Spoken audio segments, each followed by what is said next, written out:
One of the things you accused me of was that I was overly ambitious and I wanted to succeed Baba. Who said Baba was now turning Zanu PF into a family organization. Now you have it. TMI has been inducted into the Politburo as the Secretary for Environment and Tourism. What's going to stop her from demanding more? I told you long back that this one was ambitious and was worse than me, and you all thought it was a case of sour grapes.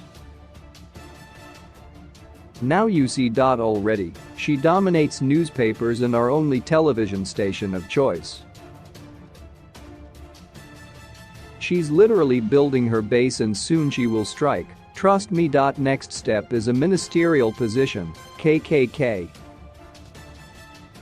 I don't know what will come after that, KKK. Speaking of families in the Politburo, the loudmouth and verbose D. Chris has joined his wife D. Monica in that setup. If any of you still thought Launchmore was a reformist, then you have every reason to think again.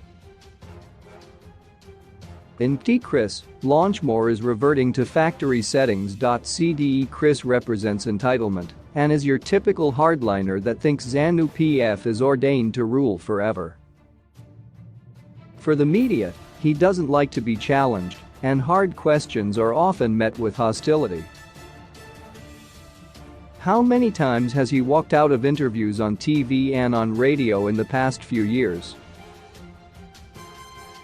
That's the person that D. Chris is. Also, dear journalists, whenever D. Chris is hosting a press conference, be sure to go with your dictionaries because that man loves big words. Prof. Johnso once said Joji thinks big words are synonymous with ideas. This aptly describes D. Chris. It's going to be a long ride for journalists. I am really tired of saying this, but it cannot be left unsaid. This government is woefully terrible at communication. A week ago, the world literally banned people from southern Africa from flying anywhere following the discovery of the Omicron variant of the coronavirus. Ndavanindi took to Twitter to tell us why this was a bad idea and that it was based purely on politics rather than science. He had barely pressed a tweet button when he returned to the platform to tell us that Zimbabwe had literally stopped anyone from flying into the country because of the Omicron variant. Without batting an eyelid, Ndavanindi took to defending the government's position without as much acknowledging that just the previous day he was vehemently opposed to that position, saying the move wasn't based on science. And then he had the arrogance to say that anyone who can afford to fly can pay for quarantine for 10 days. Such tone deafness should be illegal. Really. Ndavanindi is really terrible at his job, and he isn't helping the government at all. I understand civil servants have started receiving their US dollar bonuses. This is good news for the civil servants who are barely managing to survive with the little they earn. However, it's an indictment on Dean Thule, and it's a sign that his main policy is not working. A couple of years ago, Dean Thule declared the use of the US dollar illegal and decreed that the Zimbabwe dollar was the only legal tender. Dean Thule tells anyone who cares to listen that he stabilized the local currency and that his auction system is working.